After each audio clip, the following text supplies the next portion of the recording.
तो औरतें की बड़ी समस्या थी, वो बेचारी पानी लेने जाए, मालूम है उनका सिर कट गया और उनका और सिर लेके चले गए वो it becomes a trophy. Her tribe एक गांव दूसरे गांव पड़ोसी गांव से लड़ता था। ये जब नागा नेशनहुड की बात करते हैं ना कि we have always been a nation, अरे क्या किसको बेवकूफ़ बनाते, तुम कभी नेशन नहीं थे, सब एक गांव दूसरे से लड़ता था, ट्राइब की बात तो थी। तब जाके मैंने नागालैंड को फिर से स्टडी किया, अपनी नॉलेज को रिफ्रेश किया, तो मैंने देखा कि नागालैंड में एक पैरेलल गवर्नमेंट नहीं 5-6 पैरेलल गवर्नमेंट चल रही हैं। देखिए दाऊद इब्राहिम ने ये बॉम्बे में जब तक विस्फोट करा देता है और बड़ा डिसरप्टिव एलिमेंट है, और हम लोग हमें मालूम है कराची में रहता है वो, लिफ्टन रोड या कहाँ है, उसका एड्रेस वगैरह सब मालूम है हाईवे को, लेकिन हम लोग उसको मारते क्यों नहीं? इसको या तो तुम 2 साल भर में ख़त्म करो, वरना हम राव बंद कर देंगे।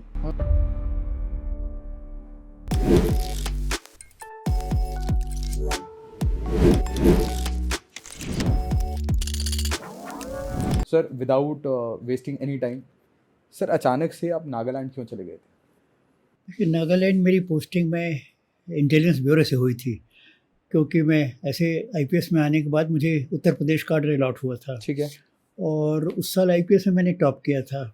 अच्छा, आईबी का उन दिनों एक स्कीम चलती थी, इसे ईयर मार्किंग स्कीम कहते हैं। अच्छा। जिसमें वो हर बैच के सबसे अच्छे 4-5 लड़कों को ले लेते थे आईबी में, और मैं चूँकि बैच का टॉपर था, इसलिए मेरा सिलेक्शन एकदम नेचुरल था कि मुझे तो ले ही लेंगे। तो आईबी से आया कि साहब प्रकाश सिंह का चयन हो गया आईबी के लिए, इनको रिलीव कर दीजिए। अच्छा, हमारे जो आईजी साहब थे उस समय स्टेट आईजी के अधीन होती थी, डीजी नहीं होता था। आईजी थे शांति प्रसाद, उन्होंने कहा था आप 1959 बैच के मेरे पास 7 अफसर हैं, आप 7 में से कोई और ले लीजिए, पर मैं प्रकाश सिंह को नहीं छोड़ना चाहता। पर आईबी के उन दिनों ज़रा बड़ी दादागिरी चलती थी उनका, नहीं तो सिलेक्शन हुआ है तो इन्हीं को आना पड़ेगा, इसलिए मुझे आईबी में जाना पड़ा।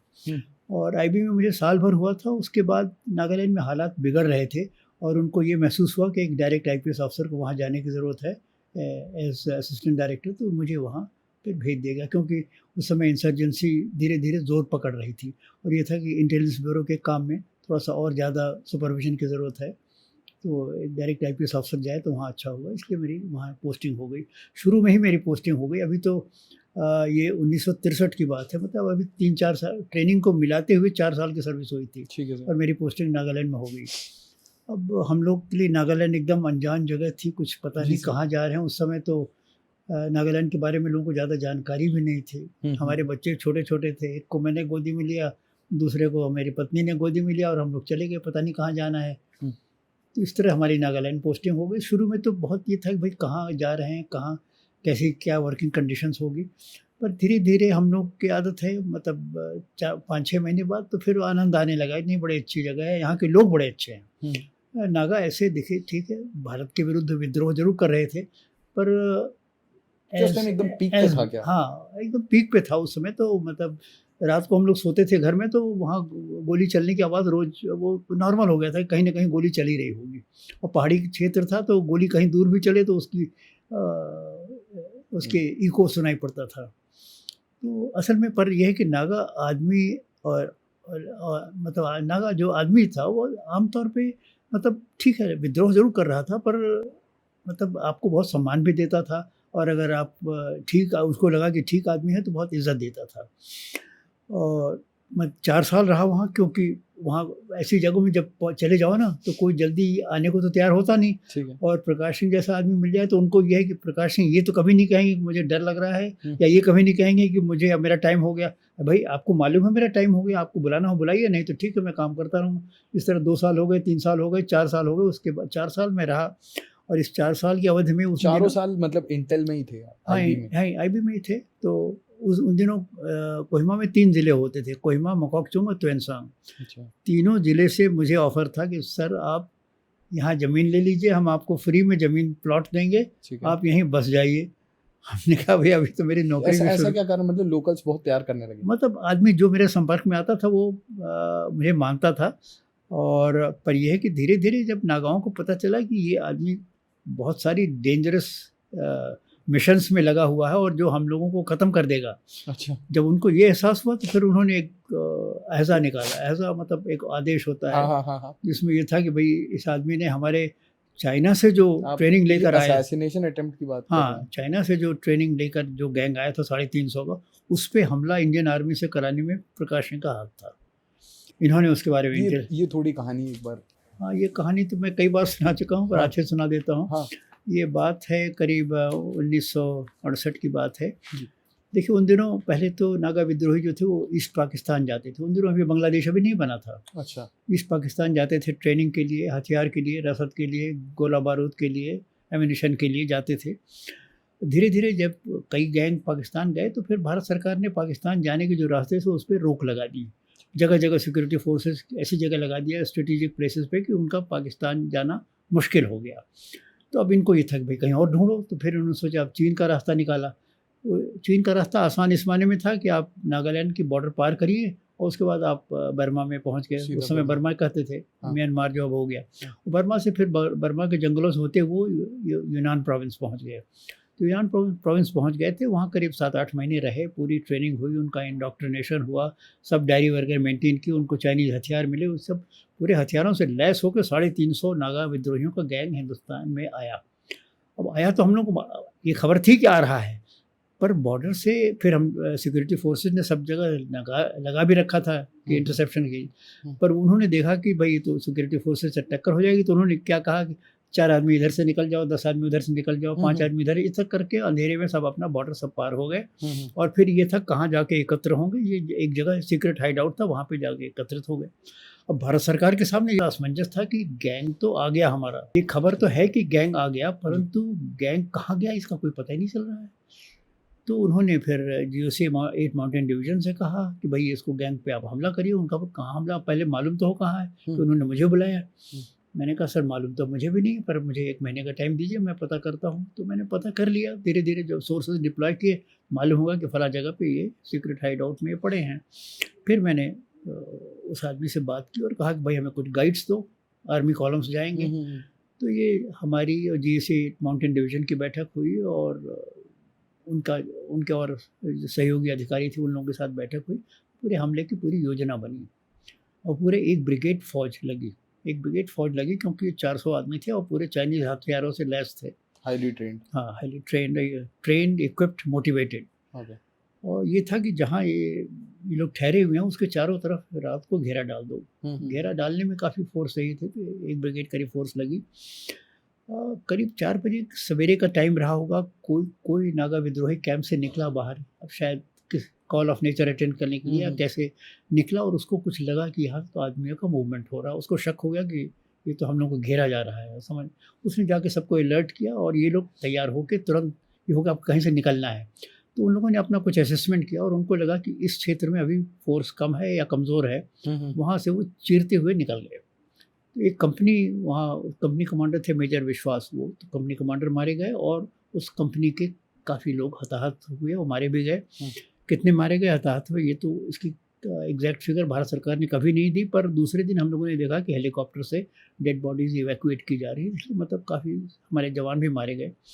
पर उस ऑपरेशन में ये हुआ कि हम करीब 26, मुझे याद आता है 26 नागा विद्रोहियों को पकड़ लिया गया और उनके साथ चाइनीज़ वेपन्स मिले। पहली बार हमें चाइनीज़ वेपन्स देखने को मिले कि चाइनीज़ राइफ़ल्स कैसी होती हैं, और उनके ख़ास बात जो उसमें लगी थी, फोल्डिंग बैनट्स थे। हमारे पास तो ऐसे बैनट लेके हम लोग ऐसे लगाते थे ऐसे राइफ़ल में, उनका ये बैनट उसी में फिक्स था, बटन दबाइए बैनट खुल जाएगा। अच्छा। बटन दबाइए बैनट बंद हो जाएगा। फोल्डिंग बैनट्स थे, पहली बार हम लोगों ने देखा ऐसे हथियार।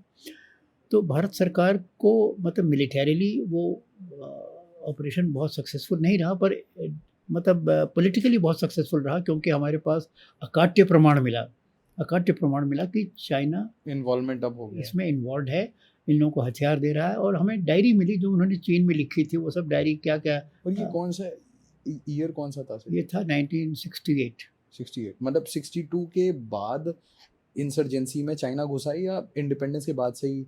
नहीं, इंडिपेंडेंस के बाद से नहीं, पर यह है कि जब पाकिस्तान का रास्ता बंद हो गया, फिर ये लोग तलाश में थे और इन लोगों ने कुछ मतलब पता किया और चाइनीज़ ने इनका स्वागत किया, क्योंकि उस समय तक 62 वार तो हो चुकी थी ना, मतलब हमारे चाइना से हमारे संबंध तो बहुत अच्छे नहीं थे, तो उन्होंने वेलकम किया कि चलो एक और क्षेत्र ऐसा मिला जहाँ हम दखल देके और भारत के लिए एक समस्या और उग्र कर सकते हैं। समस्या तो थी, उसको और उग्र कर सकते हैं। तो ये सब जब ऑपरेशन हुआ तो इनको नागा जो आर्मी थी और नागा फेडरल गवर्नमेंट उनको कहते हैं, नागा फेडरल गवर्नमेंट उनका सिविलियन स्ट्रक्चर था और नागा आर्मी इन लोगों को बड़ा ये मतलब धक्का लगा कि आखिर हमारा कैंप कैसे किसने लीक आउट कर दिया और कैसे हमला कैसे हो गया। ठीक है। बहुत उनको ताज्जुब हुआ हम्म। कि नागा तो जनता उनके साथ है, नागा तो कभी बताएगा नहीं कि हमारे आदमी यहाँ छिपे कैसे, इन्फो कैसे मिल तो गया? फिर उन्होंने रिवर्स इंटेलिजेंस शुरू किया। उनको भी एक डेढ़ महीने में पता चल गया कि ये तो सब प्रकाश सिंह की करामात है, इन्होंने ही सारी प्लानिंग की थी, इन्होंने गाइड दिया था ये वो। तो फिर उन्होंने एक अहज़ा निकाला, अहज़ा माने एक ऑर्डर, गवर्नमेंट ऑर्डर जैसे होता है, ऑर्डर निकाला कि प्रकाश सिंह को इनका, और order was given to Naga security command. एक उस समय मतलब उनकी बड़ा ऑर्गेनाइज था the setup. Most lethal one. Security command का खास काम ये था असैसिनेशन करना, ट्रेन को उड़ा देना, ब्रिज को उड़ा देना, पुल को उड़ा देना, ये सब काम उनका, जो उनको यही सब विध्वंसक कार्रवाई, उनके पास ये हुक्म गया कि आप प्रकाश सिंह को, इन्होंने ऐसा किया, इनको ख़त्म करिए। तो वो ऑर्डर तो हो गया, पर अच्छा हमारे इंटेलिजेंस नेटवर्क बहुत अच्छा था। तो ऐसा था, एक दिन हम अपने दफ्तर में बैठे थे, तो एक हमारा एक सोर्स आया, उनका सब फेडरल हेडक्वार्टर जो है वहाँ कोहिमा से ज़्यादा दूर नहीं था, करीब मेरे ख्याल में एक घंटे का सफ़र था। तो वहाँ पे हमारी पहुँच हो गई और हमको एक फ़ाइल मिल जाएगी, और हम पर ये सर रातों रात वो फ़ाइल लौटा दीजिए, क्योंकि अगर फ़ाइल वो गायब उनको सवेरे दिखी तो शक हो जाएगा और फिर कोई ना कोई मार दिया जाएगा। तो मैंने कहा ठीक है, फ़ाइल लेकर आया और रातों रात हम लोगों ने फ़ोटोस्टाट उसको किया, और सवेरे सारे डॉक्यूमेंट्स हमारे टेबल पे रख दिए गए कि सर ये रात को आया था सोर्स, उसने ये सब दिया। तो जब मैं सब कागज़ पलट रहा था, सब देखता जा रहा था, तो आखिर में वो एक कागज़ मिला जिसमें मेरे बारे में लिखा था। अब वो पढ़ के मेरे तो समझ में आए इसको क्या करें। क्या आपका पूरा प्रोफाइल था उसमें मतलब ये लिखा था कि प्रकाश सिंह ने ऐसा ऐसा कराया है हमारा, Prakash Singh has to be disposed of. अच्छा। तो अब मेरे कुछ नहीं समझ में आया, तो मैंने खैर डिप्टी डायरेक्टर थे उनको बताया, वो बेचारे बहुत डायनेमिक आदमी नहीं थे, उनको भी कुछ नहीं समझ में आया। उनका भैया दिल्ली को बता दो, दिल्ली जैसा कहे वैसा करो। तो हम लोगों ने दिल्ली मैसेज भेजी, सीक्रेट मैसेज एक भेजी, और सीक्रेट मैसेज को भेजते ही 24 घंटे के अंदर उनका जवाब आ गया कि he should take the first flight and come to Delhi. अच्छा। तो मैं दिल्ली गया और मेरी पेशी हुई। वो डायरेक्टर आईबी जो सबसे बड़े अफसर थे वो बैठे, और उनके बगल में उनके डिप्टी डायरेक्टर जो नॉर्थ ईस्ट देखते थे वो बैठे। इन लोगों ने कहा प्रकाश ऐसी ऐसी खबर मिली है, तो तुम्हारी जान का खतरा है, और ऐसा करते हैं हम लोग, ऐसा करते हैं तुमको दिल्ली में पोस्टिंग दे देते हैं, तुम कल यहीं से आके ज्वाइन कर लो, तुम्हें वापस कोहिमा जाने की ज़रूरत नहीं है, और तुम्हारी पत्नी और बच्चों को जहाँ तक सवाल है हम लोग हेलीकॉप्टर से उनको उठा लेंगे। ओके। तो पता नहीं क्या हुआ, एकदम से मेरे दिमाग का कंप्यूटर तो बहुत तेज़ काम करता है, बहुत सारी बातें एकदम से मेरे दिमाग में कौन थी, और मुझे ये लगा कि ठीक है मैं तो सुरक्षित हो जाऊंगा, मेरी पत्नी भी बच्चे भी सुरक्षित हो जाएंगे, पर मेरे दिमाग में हमेशा ज़िंदगी भर ये बात रहेगी कि प्रकाश सिंह तुम डर गए और इसलिए नागालैंड से तुम चले आए। तो मेरे मुँह से एकदम मतलब 4-5 सेकंड में ही मेरा कंप्यूटर ये काम किया, और मैंने कहा कि सर नहीं, मुझे वापस जाने दीजिए, मैं विश्वास करता हूँ कि जाको राखें साइयाँ मार सके ना कोई, मैं उसमें विश्वास करता हूँ, मुझे जाने दीजिए, जो होगा देखा जाएगा। और बस मेरी आपसे रिक्वेस्ट ये है कि 3-4 महीने में मेरा ट्रांसफ़र फिर भी ड्यू था, ये था मुझसे कहा गया था कि अब तुम्हें 4 महीने बाद हटा लेंगे, तो 3-4 महीने में मुझे वापस बुला लिया, इतना टाइम मैं निकाल लूँगा। उनका यू आर श्योर? मैंने कहा ठीक है, yes sir I am sure, I would like to go back. तो फिर मैं ये जानते हुए भी मेरी जान का खतरा, मैं वापस नागालैंड गया, और फिर डायरेक्टर आईबी ने, उन दिनों बुलेट प्रूफ वेस्ट बड़ी रेयर कमोडिटी थी, मतलब तो ये हुआ कि भाई इनके लिए डिप्टी डायरेक्टर ने बॉम्बे से एक बुलेट प्रूफ वेस्ट मंगा दो और इनको भेज दो। वो कभी आई नहीं, बहरहाल पता नहीं क्यों नहीं आई, मुझे नहीं मालूम। मैंने बहुत एहतियात लिया, यही कह सकते हैं, एहतियात लिया, पर कुछ ईश्वर का विधान ऐसा था कि मेरे उसको मार नहीं पाते, क्योंकि उसी समय इस घटना के बाद ही उनके नागा जो फेडरल गवर्नमेंट थी उसमें फूट पड़ गई। इनमें ट्राइबल राइवलरीज बड़ी ज़बरदस्त होती है, तो अंगामीज और सेमाज में लड़ाई, मतलब आपस में हमेशा टक्कर रहती थी।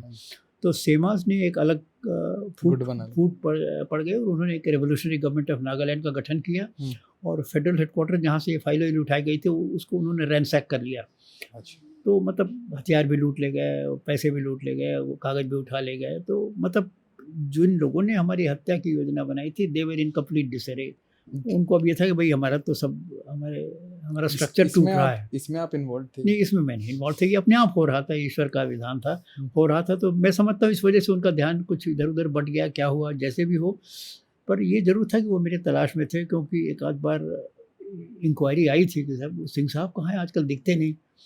तो मेरा ये था कि मैं अपना टूर पे निकल जाता था सवेरे अपने पत्नी से। जैसे जब ये खबर पहली जो टूर मेरा इसी तरह था, मेरी पत्नी, मैंने अपनी वाइफ से कहा कि भाई देखो कल सवेरे 4 बजे हमें निकल जाना है घर से, we must leave this place.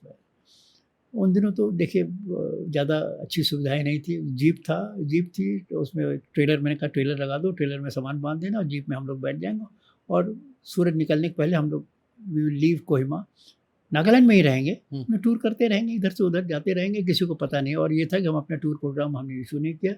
और डिप्टी डायरेक्टर से मैंने कहा कि मैं आपको डेली एक सीक्रेट मैसेज भेजता रहूँगा जो आप केवल आप ही डिकोड कर पाएंगे और किसी को पता नहीं चलेगा कि प्रकाश सिंह कहाँ। तो इस तरह से मैं दौरे पे रहा और उसी बीच में फिर वो ये हो गया था दिल्ली जाइए, दिल्ली से वापस आइए। फिर भी मैं दौरे पे इधर उधर जो कुछ प्रिकॉशन हो सकता है लेता रहा, पर यह है कि 3-4 महीने का समय था कि कोहिमा कितने दिन हम छोड़ते। ईश्वर की इच्छा थी कि अभी तुम्हें अभी और कुछ काम करना है, इसलिए मैं समझता हूँ ईश्वर का जो दिव्य कवच था वो बिल्कुल वो मुझे बचाता रहा। और अपनी पत्नी को मैंने सब कभी कुछ नहीं बताया। और जब मेरा ट्रांसफ़र हो गया, क्यों नहीं बताया? मतलब घबरा जाएंगे और 2 बच्चे हैं। तो कब बताए फाइनली? मैं बता रहा हूँ कब बताया, जब हम लोग ट्रेन से, उधर फ्लाइट तो थी नहीं, दीमापुर में कोई एयरपोर्ट नहीं था। दीमापुर में ट्रेन से बैठे और ट्रेन फिर वहाँ से नागालैंड की सीमा से जब बाहर निकल गई और असम की सीमा में जब घुस गई ट्रेन, तब मैंने हम लोग कूपे में बैठे थे, 2 बर्थ मिली थी, पर यह था 2 बच्चे छोटे हैं, हम लोग के साथ सो जाएंगे। तो तब मैंने बताया कि ऐसी बात है। तो मुझे अभी भी आता, उसका मुंह फक हो गया था कि क्या। तब उसको then she connected all the previous incidents कि भाई ये सब हो क्या रहा था, ये जो हमें अचानक ऐसे पैटर्न्स क्यों दिख रहे थे, घुमाते थे। अच्छा, उनके साथ ये बड़ी इच्छा थे, कोई ज़्यादा खोजबीन नहीं करती, थोड़ा बहुत पूछा, जब उन्हें लग गया कि नहीं बताएंगे। और अच्छा, मैं सरकारी बातें ऐसे भी अपनी पत्नी से वो भी गोपनीय बातें नहीं करता था, तो वो जानते थे कि बहुत सारी बातें नहीं बताएंगे, पता नहीं क्या क्या ये करते रहते हैं।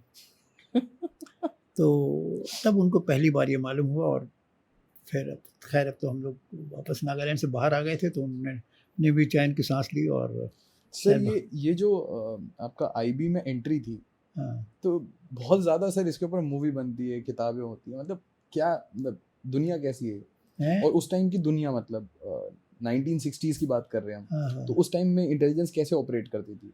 बहुत ह्यूमन इंटेलिजेंस को ऑपरेट करने के देखिए बहुत तरीके होते हैं। मतलब इंटेलिजेंस का एक तो है कि आप कुछ तो आप सोर्सेज बनाइए, कुछ ये होता है आप इन्फिल्ट्रेट करिए, कुछ उनकी योजनाओं को तोड़ने की कोशिश करिए, उनके आदमी को तोड़िए, उनमें कुछ फूट डालिए, अब बहुत सारी चीज़ें हैं इंटेलिजेंस के। मतलब जैसी चुनौती हो वैसे फिर इंटेलिजेंस को उसी तरह से बनाना पड़ता है। हमने तो कुछ प्रस्ताव ऐसे दिए थे जो मतलब IB ने कहा भाई ये तो बहुत डेंजरस प्रपोजल है, ये वी डोंट अप्रूव दिस। अच्छा। तो हमारे 2 प्रस्ताव ऐसे थे। मतलब मेरा हमेशा सोच है कि intelligence has to be aggressive. हाँ, यहाँ हिंदुस्तान में सिर्फ पैसिव इंटेलिजेंस बहुत होती है, अखबार पढ़ के लोग अपना इंटेलिजेंस दे देते हैं। हाँ। या जो खबर कल अखबार में निकल क्या डिफरेंस है दोनों में? वो आज शाम जो खबर कल अखबार में आप पढ़ेंगे, वो आज वो शाम को बता देते हैं। तो हमने कहा ये कोई इंटेलिजेंस नहीं है। हम तो आई बिलीव्ड इन एग्रेसिव इंटेलिजेंस, जिसमें उनको डिसरप्ट करें, डिसइंटीग्रेट करें, पहले से परेशान रहे। हाँ, हम ऑफेंसिव पे जाएं, बजाय इसके कि ये खाली ये पता करते रहें कि वो क्या करने वाले हैं, वो क्या करने वाले हैं। वो तो हम पता कर ही लेंगे, हम उसको तोड़ भी देंगे। हम हमारे इस तरह की हमारी 2 योजनाएं ऐसी थी जो भारत सरकार ने अप्रूव नहीं की। These are very dangerous projects. तो खैर इस तरह रहा। Disrupt them before they plan to disrupt you. हाँ, मतलब हम क्यों, तो अब अभी भी हम उसी मोड में हैं या हम प्रोएक्टिव हुए हैं धीरे-धीरे? नहीं, अभी भी बहुत एग्रेसिव इंटेलिजेंस हमारी नहीं है। अब जैसे मैं आपको बताऊं एक छोटा सा उदाहरण, जब जॉर्ज फर्नांडिस डिफेंस मिनिस्टर थे तो मैंने उनसे एक बात कही थी जी। हमारी किताब का विमोचन किया था उन्होंने, एक नक्सलाइट मूवमेंट का। मैंने कहा सर हम लोग ऐसे ही बस खुलेआम मतलब बहुत सारे विषयों की बात है। मैंने कहा साहब देखिए, दाऊद इब्राहिम ने ये बॉम्बे में जब तक विस्फोट करा देता है और बड़ा डिसरप्टिव एलिमेंट है, और हम लोग हमें मालूम है कराची में रहता है वो, क्लिफ्टन रोड या कहाँ है, उसका एड्रेस वगैरह सब मालूम है IB को। मैंने कहा हम लोग उसको मारते क्यों नहीं? हाँ, मैंने कहा साहब हमारी इंटेलिजेंस एग्रेसिव होनी चाहिए, और आप रॉ को हुक्म दीजिए कि इसको या तो तुम 2 साल भर में ख़त्म करो, वरना हम रॉ बंद कर देंगे। हाँ, कुछ इस तरह का ऑर्डर दीजिए। डेडलाइंस हाँ, बिल्कुल ऐसे ही होना चाहिए। हाँ। तो ये बात तो हुई है। देखिए जॉर्ज फर्नांडिस को मरे बहुत दिन हो गया, पर हमारी इंटेलिजेंस बहुत एग्रेसिव नहीं है। डोवल के आने पे थोड़ा एग्रेसिव हुई है। पर सर आपने खुद ही नाम ले लिया सर, मैं उनकी जब भी मैं देखता हूँ, कभी भी रीड करता हूँ, आपकी देखता हूँ, आप लोगों की जो पोस्टिंग्स होती है वो बड़ी डिफिकल्ट एरियाज में बार बार, हाँ तो आप जा रहे हैं पंजाब, वो जा रहे हैं पंजाब, वो मिजोरम जा रहे हैं, आप नागालैंड जा रहे हैं। पहले क्या ऐसा होता था कि जो जितने मतलब टैलेंटेड लोग हैं उनको घुमाते रहेंगे ऐसी इंसर्जेंसी प्रॉब्लम एरियाज में, ऐसा मेरे और मतलब मतलब ठीक है डबल बहुत ऊंचे पद पे है, पर मैंने उन समस्याओं को जमीन पर देखा है, उनको अध्ययन भी किया है, मतलब अध्ययन भी किया है, दोनों ही बातें हैं।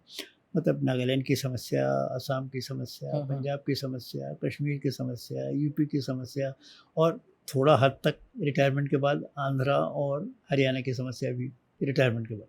अच्छा। सब मैंने डायरेक्टली ज़मीन पर ये सब प्रॉब्लम्स को स्टडी किया है। नक्सल प्रॉब्लम को, मतलब छत्तीसगढ़ में मैं घूमा हूँ, छत्तीसगढ़ में घूमा हूँ, झारखंड में घूमा हूँ, आंध्र में घूमा हूँ, तेलंगाना में घूमा हूँ, गाँव इंटीरियर एरियाज में गया हूँ। तो ये मेरी जो इन शब्दों पे, इन विषयों पे जो मेरी जानकारी है वो एकदम ग्राउंड लेवल की जानकारी है, and supported and reinforced by my own academic studies and pursuits. Sir हर जगह, मतलब मैं मैप पे प्लॉट कर रहा था, तो you were there in Nagaland, then ULFA Assam, then Punjab. नहीं उल्फा कुछ ऐसा हुआ, नागालैंड तो एकदम करियर के शुरू में हुए, और उल्फा तो मैं डीजीपी असम होके हुआ। अच्छा। हाँ, वो तो बहुत मतलब एकदम एक शुरू में हुआ और एक आखिर में हुआ। देन पंजाब तो हाँ एज इंस्पेक्टर जनरल हम गए।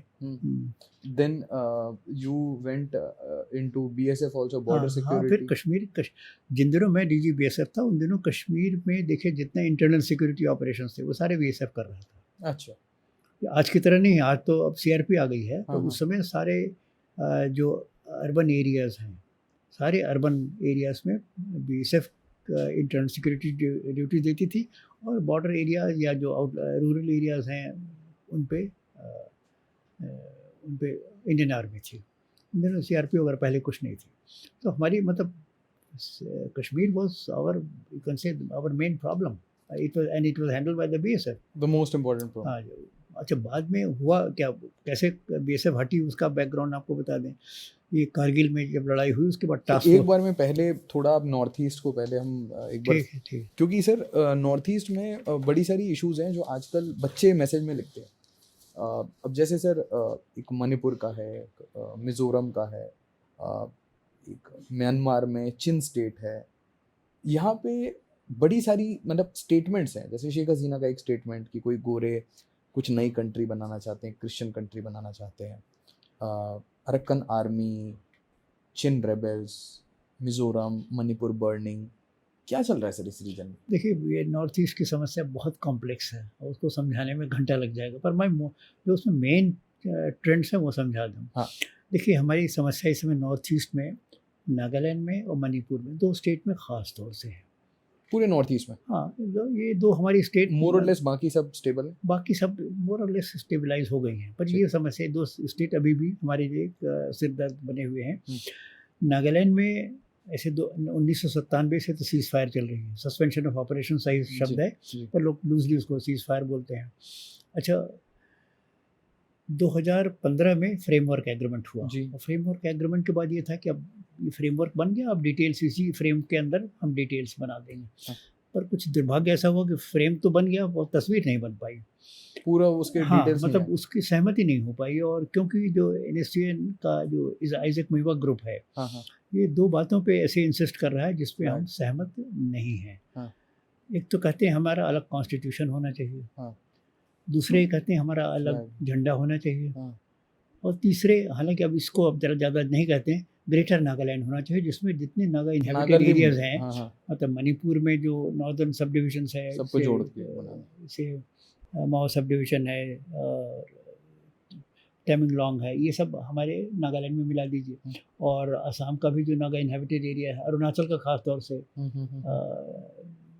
जो एरिया है, बर्मा का भी मांगते हैं, बर्मा का भी मांगते हैं, तो बर्मा का तो अलग है, पर हिंदुस्तान से वो चाहते हैं कि अलग अलग अरुणाचल, असम और मणिपुर के जो नागा इनहेबिटेड एरियाज हैं वो हमारे नागालैंड में ला दे, ग्रेटर नागालैंड में। अब इसकी बात फिलहाल वो ज़्यादा नहीं करते हैं, वो कॉन्स्टिट्यूशन और झंडे पे ज़्यादा जोर दे रहे हैं। ठीक तो है। भारत सरकार ये कहती है भाई हम कॉन्स्टिट्यूशन तो एक देश में एक ही होगा, दो नहीं होगा। और झंडे देखिए, एक ही राष्ट्रीय झंडे के आगे कोई दूसरा झंडा नहीं हो सकता। जी।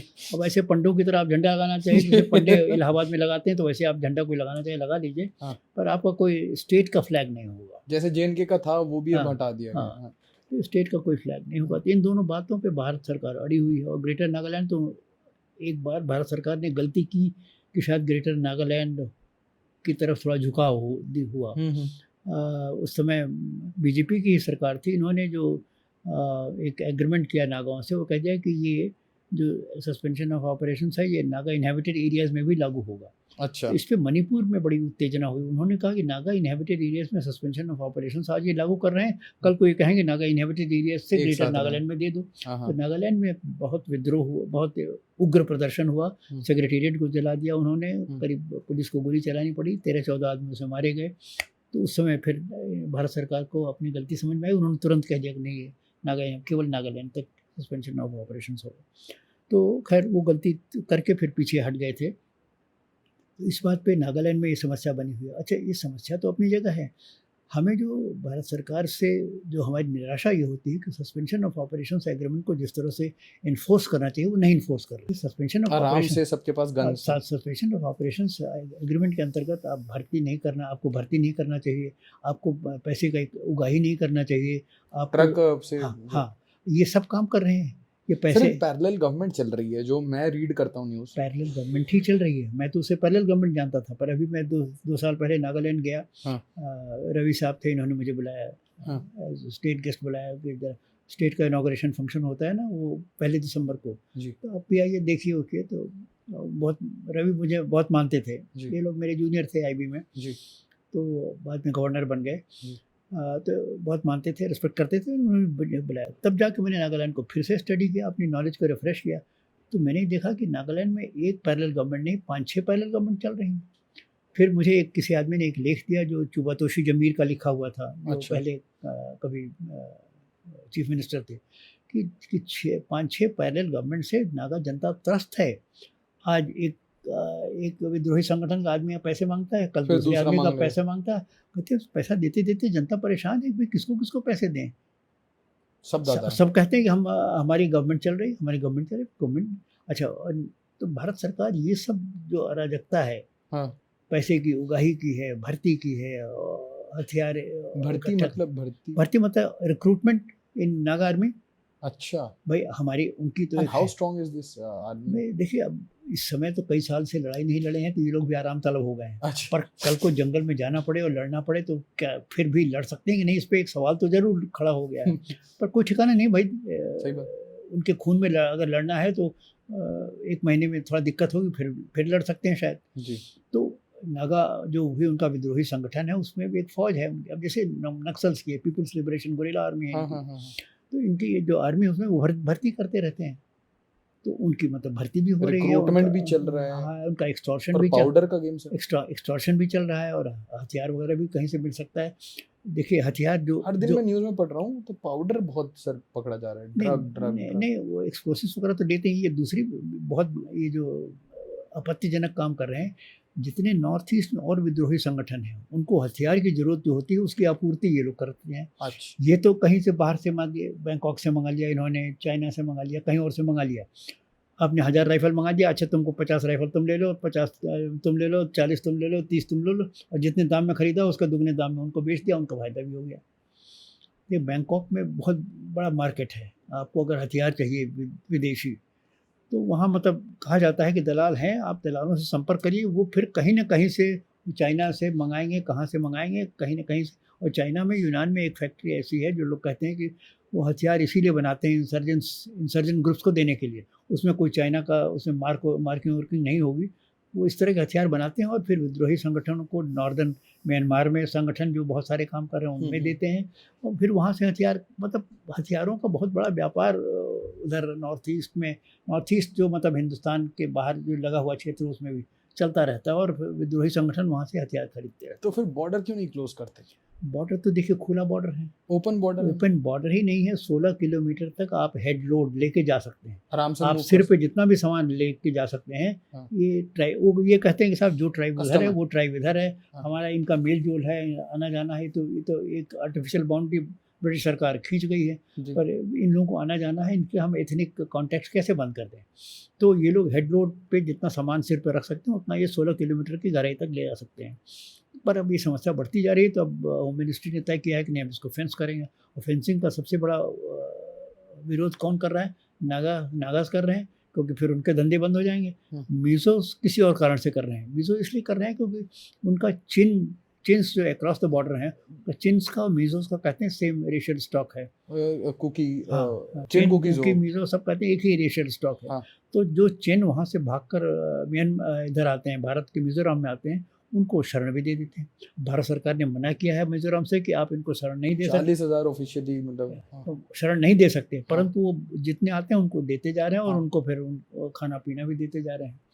ये मतलब तो राज्य इसमें सरकार, पुराने विद्रोही भी तो होंगे सर। अब उसमें कौन है क्या पता, कौन है क्या पता।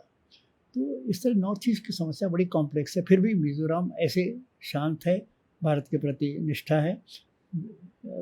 समस्या मणिपुर में है और नागालैंड में है। मणिपुर की समस्या काफ़ी रिसेंट है, आप जानते ही हैं। मणिपुर पे थोड़ा सर, अब मणिपुर में मतलब समस्या क्योंकि तो आप इतने टाइम से देख रहे हैं ना। देखिए मैतेईस वैली में रहते हैं जी। और कुकीज और बाकी और ट्राइब्स जो हैं, जो ट्राइब्स में हिल ट्राइब्स, जो ट्राइब्स के कैटेगरी में आते हैं, वो सब हिल्स में हैं। हाँ।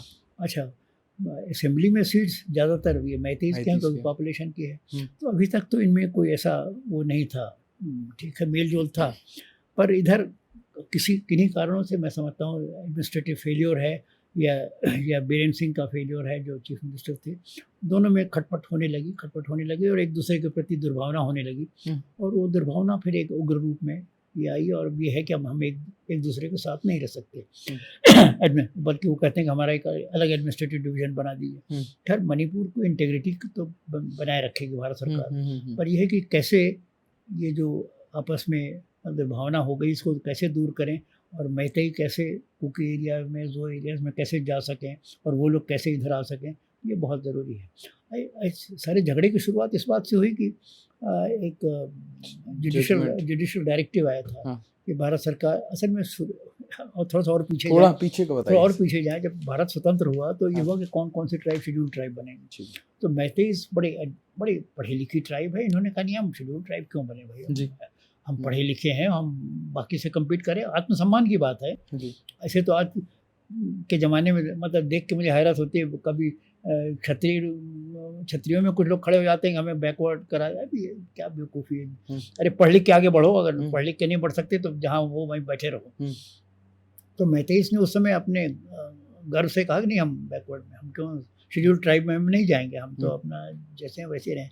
पर धीरे धीरे जैसे समय बीतता गया, मैतेईस ने देखा कि ये लोग शेड्यूल ट्राइब का एडवांटेज लेके ये सर्विसेज में हमसे ज़्यादा इनकी संख्या बढ़ती जा रही है, इनकी संख्या बढ़ती जा रही है, और हमारी संख्या है पर उतनी नहीं, उस प्रोपोर्शन में नहीं बढ़ रही है। अब पलड़ा जो है एडमिनिस्ट्रेशन में उनका भारी होता जा रहा है धीरे धीरे। तब इन्होंने कहा ये तो बड़ा मुश्किल है और हम उस लेवल पे हम कम्पीट कर नहीं पाते हैं, तो इन्होंने कहा हमको भी शेड्यूल ट्राइब का दर्जा दो। शुरू में तो मना किया, अब उस पर जुडिशियल एक डायरेक्टिव आ गया कि भाई जल्दी से इसको तय करिए, जल्दी से तय करिए। फिर बाकी लोगों को ये लगा कि भाई ये तो इनको अगर शेड्यूल ट्राइब का दर्जा मिल गया तो हम लोग, क्योंकि ज़्यादा पढ़े लिखे हैं, ये मैतेई ज़्यादा पढ़े लिखे हैं, इनको थोड़ा सा अगर रिजर्वेशन मिलेगा तो बहुत आगे बढ़ जाएंगे। तो फिर कुकी और जो को मिर्चें लगी, फिर ये होगा नहीं, ये तो नहीं होगा। तो अब उसी चक्कर में फिर ये सब तो ये जो प्रेजेंट है, ये तो सर दो एथनिसिटी वाली है कि कुकीज और मैतीज में जो कॉन्फ्लिक्ट है। बट इससे पहले कभी मतलब ऐसे ही कुकी वर्सेस नागा या ऐसे मतलब पहले थोड़े बहुत इंटर ट्राइबल कॉन्फ्लिक्ट होते थे पहले। तो नागाज और कुकीज में बहुत लड़ाई हो चुकी है। किस कारण से? इंटर ट्राइबल जेलसी होते हैं भैया, किस छोटी छोटी बात पे लड़ाई हो जाती है इनको। ये तो अगर हम आपको पुराने नागालैंड का पुराना इतिहास बताएं तो ये देखिए करीब 16 ट्राइब्स हैं। अब वो ट्राइब्स में भी टूट फूट के नए ट्राइब खड़े होते जा रहे हैं। तो पर 16 ट्राइब मोटे मोटे हैं। ये तो पहले आपस में सब एक दूसरे से लड़ते थे। ओके। सब ट्राइब एक दूसरे से लड़ते थे और इनका तो ये था कि हमको तो मतलब सिर काटना इनके कल्चर में था, हेड हंटिंग इनके कल्चर में था। तो ज़्यादातर इनके गांव पहाड़ की चोटी पे रहते थे, क्योंकि पहाड़ पे जब तक चढ़ेंगे तब तक हमको थोड़ा सा चेतावनी मिल जाएगी।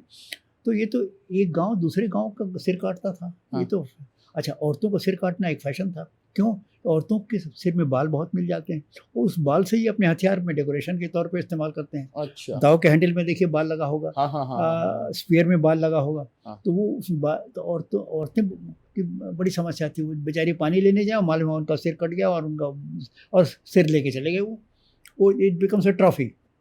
एंड वो अच्छा, जितने सिर आपने काटे हैं उतने ही वो आपके शॉल पे परिलक्षित होंगे।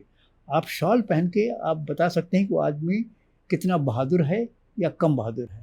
मतलब टैटू भी मतलब हाँ, मतलब टैटू तो खैर नहीं है, मैंने एक डॉक्यूमेंट्री पर यह है कि वो उस शॉल से आप उस आदमी की स्टेटस का पता लगा सकते हैं। शॉल में अगर आपने कितने हेड हंटिंग की है तो उस हिसाब से आप उसमें कहीं हो सकता है कि भाला लगाने का आपको मिल जाए। अब जैसे होता है ना बैजेस में आप रैंक बढ़ते जाते हैं, 3 स्टार हुए, फिर एक अशोक स्तंभ हुआ, तो वैसे उनका शॉल में कुछ ना कुछ इंडिकेशन होता था जो नागा जान जाएगा कि ये आदमी भाई बड़ा बहादुर है। तो हर ट्राइब एक दूसरे से लड़ती थी भाई, हर ट्राइब एक गांव दूसरे गांव पड़ोसी गांव से लड़ता था। ये जब नागा नेशनहुड की बात करते हैं ना कि we have always been a nation, अरे क्या किसको बेवकूफ़ बनाते हो? तुम कभी नेशन नहीं थे, सब एक गांव दूसरे से लड़ता था। ट्राइब की बात तो थी, ट्राइब्स में लड़ाई होती थी, कभी अंगामी सेमा में तो हमेशा लड़ाई हुई है। इसी तरह कोनेक्स की और लोगों से भी लड़ाई हुआ है। तो लड़ाई ये सब आपस में लड़ते थे। ठीक है, फ्यूजो ने आगे इनको थोड़ा सा मिलाने की कोशिश की और एक नागा को एक नेशनहुड का कॉन्सेप्ट दिया। पर ये कहना कि हम हमेशा से नेशन में थे, ये कभी नेशन में नहीं थे, हमेशा एक दूसरे से लड़ते थे। और इनको तो बीच में जब अहोम्स बड़े पावरफुल थे तो अहोम्स बार बार एक्सपीडिशंस लाते थे नागाओं में, और ये नागा हार जाते थे अहोम्स से। और फिर ये होता था कि तुम इतने मिथुन उनका एक सांड जैसा जानवर होता है, इतने मिथुन हर साल हमको लेके दोगे। मतलब रुपया तो था नहीं, यही सब बार्टर में चलता था। इतने मिथुन ला के हमें हर साल लोगे as a token of obedience कि तुम हमारे मातहत हो। तो मतलब पुराने इतिहास देखे तो सब आपस में लड़ने कटने वाले जातियाँ थी, कोई यूनिटी नाम की कोई चीज़ नहीं थी। ये तो धीरे धीरे कुछ हमारी गलती है, हमारी गलतियाँ भी बहुत सी रही हैं। जैसे गलतियाँ बहुत मतलब बेवकूफ़ी की हद होती है। नागालैंड शुरू के वर्षों में मिनिस्ट्री ऑफ एक्सटर्नल अफेयर्स के अधीन था। अब आप इमेजिन करते हैं मिनिस्ट्री ऑफ एक्सटर्नल अफेयर्स के अधीन, और मिनिस्ट्री मुझे अभी भी याद है मैं नागालैंड मतलब फ़ायदा क्या, मतलब क्या वो उन्होंने सोचा कि ये नई समस्या है, तो बेवकूफ़ी थी। क्या कहा जाए, भारत सरकार की बेवकूफ़ी थी। और एक्सटर्नल वो मिस्टर गुंडेविया थे फॉरेन सेक्रेटरी, वो नागालैंड आते थे। अच्छा, उनको नागालैंड का कुछ आता पता कुछ नहीं हुआ। ठीक है। अब वो आए और ऐसी बेवकूफ़ी की बात करेंगे, नागा आदमी उनका मजाक उड़ावे। अच्छा, ये भारत सरकार की फॉरेन सेक्रेटरी है, इनको कुछ पता ही नहीं नागालैंड के बारे में, आता पता ही नहीं मालूम, और ये आके समस्या का समाधान करना चाहते हैं। तो इस तरह मतलब बेवकूफ़ी बहुत हुई। हम गलती एडमिनिस्ट्रेटिव फेलियर हमारी तरफ से बहुत हुआ, जिसकी वजह से ये समस्या बढ़ती रही। ये समस्या में पहली बार रोक टोक लगी जब बीके नेहरू गवर्नर बन के आए, तब मैंने देखा। पहले ही उन्होंने जो भाषण दिया, मैंने कहा अब जाके नागालैंड को ठीक गवर्नर मिला है। तब से जरा नागाओं की ठुकाई शुरू हुई। मतलब कैसे, मतलब what was the change in policy? सख्ती होने लगी कि नहीं, आप ये हथियार लेके नहीं घूम सकते, भर्ती नहीं कर सकते, एक्सटॉर्शन नहीं कर सकते। हर तरफ मतलब फौज को एक लैटिट्यूड दिया गया। तो देखिए समस्या बहुत है, पीछे जितना जाएंगे आप मतलब सुनने वाले भी कंफ्यूज हो जाएंगे, आप भी कहेंगे नहीं सर, तस्वीर सर बहुत अच्छी तस्वीर है सर। बट मैं ये पूछना चाह रहा हूँ सर कि अभी मैं अगर डेली न्यूज़ देखता हूँ नॉर्थ ईस्ट से, तो मुझे एटलीस्ट अगर मैं सर्च करूँ कि मिज़ोरम, नागालैंड, मणिपुर, तो हर दिन एक ना एक न्यूज़ ज़रूर मिलेगा कि आज 3 kg पाउडर मिला है, ड्रग्स, गन्स मिला है। तो ये ओपन बॉर्डर, आज भी वही फ्लो है। देखिए यहाँ पे सबसे बड़ी समस्या तो जैसे वो क्या है, इशू ड्रग्स की है। देखिए, और ये समस्या मणिपुर में सबसे ज़्यादा है। अच्छा, देखिए ड्रग्स को अगर आप ग्लोबल पिक्चर देखें, बीरेन सिंह का कहना था drug is one of the reason illegal immigration. नहीं, बिल्कुल सही। देखिए बीरेन सिंह की एनालिसिस गलत नहीं है। पर सवाल ये कि आप इतने साल से चीफ मिनिस्टर से कर क्या रहे थे, इसको होने क्यों दिया? उनकी एनालिसिस गलत नहीं है, जो बातें वो कहते हैं बहुत हद उसमें काफ़ी सच्चाई भी है। ये जितनी भारत सरकार जितनी सख्ती करती है उतना ये लोग चिल्लाते हैं, क्योंकि ड्रग्स का बड़ा पावरफुल सिंडिकेट है। देखिए हिंदुस्तान का दुर्भाग्य है कि एक तरफ गोल्डन क्रेसेंट है, इधर अफगानिस्तान और देश हैं, और इधर ट्रायंगल है, गोल्डन ट्रायंगल है। तो ये दोनों ड्रग प्रोड्यूसिंग जो सेंटर्स हैं उसके बीच में भारत है, बस पिसा हुआ है। तो इधर से मतलब म्यांमार से और मणिपुर में ड्रग की ट्रैफिकिंग बहुत ज़्यादा हुई है, बहुत ज़्यादा हुई है। और मणिपुर की लोग कहते हैं पीढ़ी तो खराब, नौजवान पीढ़ी खराब हो गई है, और सब जिसको देखे वही ड्रग्स में लगा हुआ। अब उसका उन्मूलन करने के लिए अब आजकल काफ़ी सख्ती हो रही है, पर अब कोई चीज़ जब एक बार बिगड़ जाती है तो उसको सुधारने में और सही रास्ते में लाने में काफ़ी समय लगता है, डेकेड्स लग जाता है। तो अब मतलब it is part of life, it is not part of life, but it's going to be an uphill struggle, and this kind of जो प्रेशर है, मोमेंटम है और एंटी ड्रग कैंपेन है, इसको कई साल तक चलाना पड़ेगा, तब जाके कंट्रोल में आएगा। अच्छा सर, जैसे आप पाकिस्तान का इस साइड का बॉर्डर एक बार देखते हैं तो इट इज़ फेंस्ड, हमारी ईस्ट का बॉर्डर मोस्टली ओपन बॉर्डर्स है। What about Bangladesh? बांग्लादेश का बॉर्डर तो पूरा करीब करीब देखिए 4000 किलोमीटर का बॉर्डर है, उसमें काफ़ी फेंसिंग हो गई है, पर अभी भी वेस्ट बंगाल में तो ऑन रिकॉर्ड नहीं, काफ़ी एरिया है अभी अनफेंस्ड पड़ा है, क्योंकि स्टेट गवर्नमेंट से जो कोऑपरेशन मिलना चाहिए वो नहीं मिल रहा है लैंड एक्विजिशन के लिए। क्योंकि जब आप फेंसिंग करेंगे तो आप लैंड एक्विजिशन करते हैं कि ज़मीन हमारी हो गई।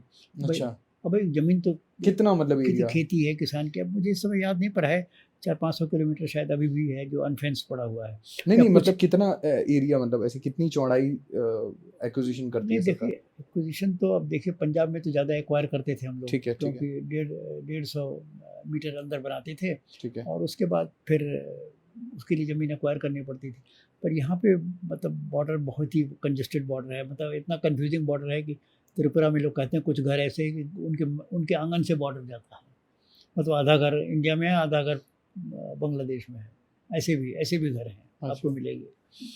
बॉर्डर तो देखिए ब्रिटिश सरकार ने एक ऐसी मतलब बॉर्डर जब वो डिमार्केशन हुआ कि हिंदुस्तान पाकिस्तान का, तो बॉर्डर तो ऐसे बेहुदे तरीके से और ऐसे मतलब लापरवाही से और जल्दीबाजी में खींचे गए हैं, वो समस्या हम लोग आज बिल्कुल भुगत रहे हैं। ये ब्रिटिश सरकार की लेगेसी है। हाँ। जो आदमी बॉर्डर खींचने आया था उस आदमी को हिंदुस्तान की हिस्ट्री ज्योग्राफी का कोई पता नहीं था, बस वो आके लाइन खींच के चला गया। ये भी तो हो सकता है ना, बना के ऐसे गए कि प्रॉब्लम चलते रहे।